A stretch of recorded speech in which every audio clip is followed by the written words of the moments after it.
ہوا ہے حضرت حنظلہ اور غسیل الملائکہ فرشتوں نے جنہیں غسل دیا. واقعہ سنا ہوا حضرت حنظلہ کا؟ کیا سنا تم؟ حضرت حنظلہ غسیل الملائکہ کیسے بنے؟ فرشتوں نے غسل کیسے دیا حضرت حنظلہ کو؟ ادھر غزوہ احد کا معرکہ ہے. میرے نبی نے اپنے صحابہ کو بلایا. 18 سال کا جوان ہے حضرت حنظلہ. 18 سال کی جوانی ہے. آج دن کو شادی ہوئی ہے. رات شب زفاف ہے. پہلی رات ہے شادی کی. میرے نبی کا غلام حضرت حنظلہ رضی اللہ تعالیٰ عنہ گھر میں. میرے نبی نے صحابہ کو بلایا. فرمایا صحابہ آؤ میرے رب نے مجھے جہاد کا حکم دے دیا ہے. جہاد کے لیے جانا ہے. چلو سارے صاحب آئے. میرے نبی نے فرمایا بلال جی یا رسول اللہ. فرمایا جہاں مدینے کی گلیوں میں آواز لگا کے آؤ اللہ کا نبی تمہیں بلا رہا ہے. گویا مدینے کی گلیوں میں یہ آواز آ رہی ہے کہ چلو چلو تمہیں سرکار نے بلایا ہے.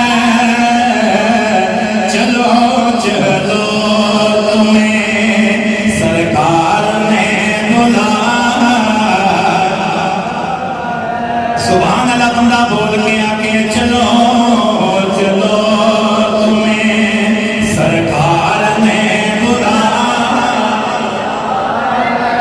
جو مدینے جانا چاہتا ہے وہ چپ نہیں رہے گا. ذرا زبانوں کو ہلا کے مل کے یہ جملہ پڑھ لیجیے. چلو چلو تمہیں سرکار نے بلایا.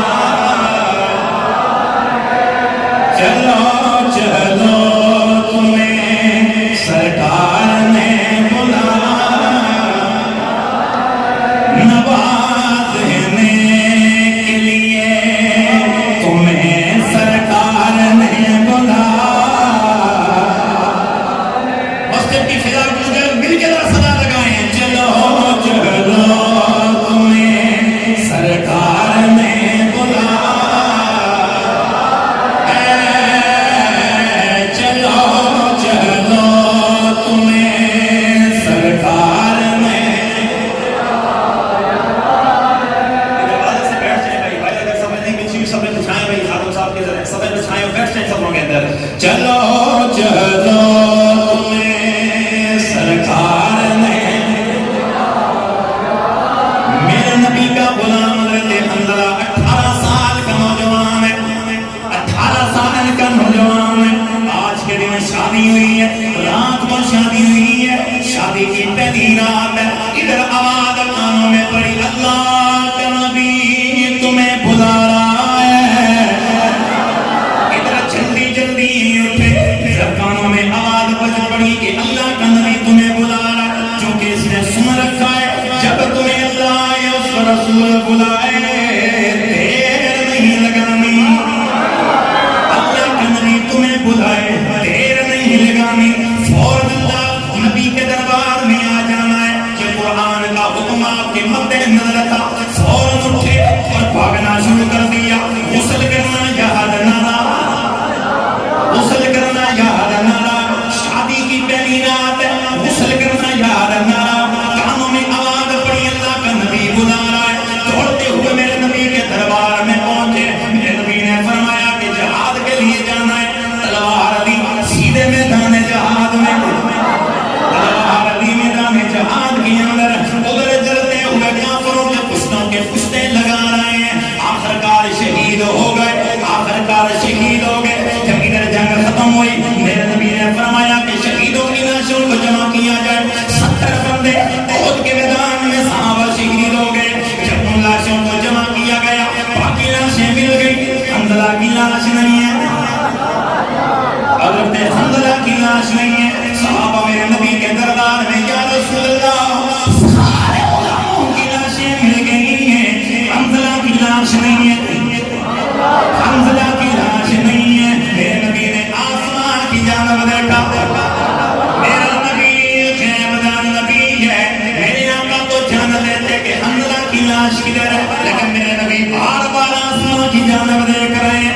بار بار آسمان کی جانب دیکھ رہے ہیں. اتنی دیر جب گزری تلاشی ہے. صحابہ قریب گئے, دیکھ کے حیران رہ گئے, بالوں سے پانی کے قطرات موتیوں کی طرح ٹپک رہے ہیں. داڑھی سے پانی ٹپک رہا ہے, بالوں سے پانی ٹپک رہا ہے. جسم پہ ابھی محسوس ہو رہا ہے تازہ تازہ بھی غسل دیا ہوا ہے. اٹھا کے میرے نبی کے قدموں میں لائے.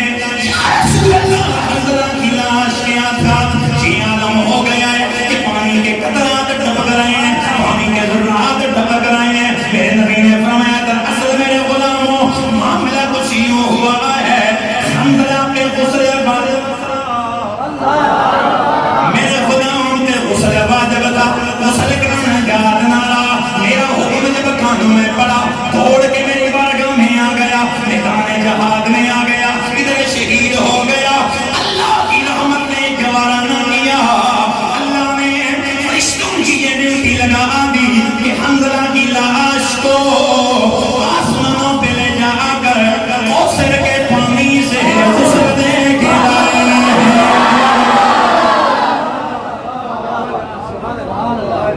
حضرت حنظلہ کی لاش کو غسل فرشتوں نے دیا ہے. آج دنیا کے اندر زیادہ سے زیادہ اگر ہم کوئی خوش نصیب بندہ بن جائے جسے غسل دیں بیری کے پانی سے پتوں کے ساتھ, یا کہ گلاب ڈال کے, یہی ہے نا بھائی, ارے کہ گلاب بیچ میں ڈال کے, یا زیادہ ہو سکے تو بیری کے پتے ڈال کر پانی نکالنا جس سے پانی بڑا شفا یاب ہو جاتا ہے.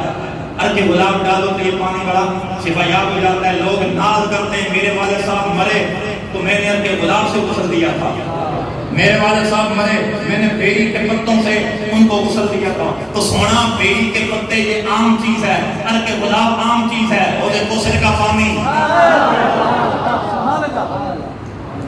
بول رہے ہو غسل کا پانی. تو گویا پھر یہ آواز تو آ رہی ہونا کہ یہ کرم ہے حضور کا ہم پر آنے والے عذاب,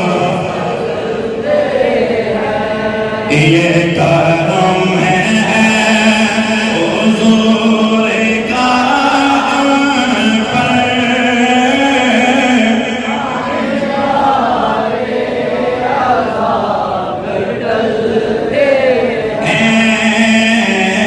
روک لیتی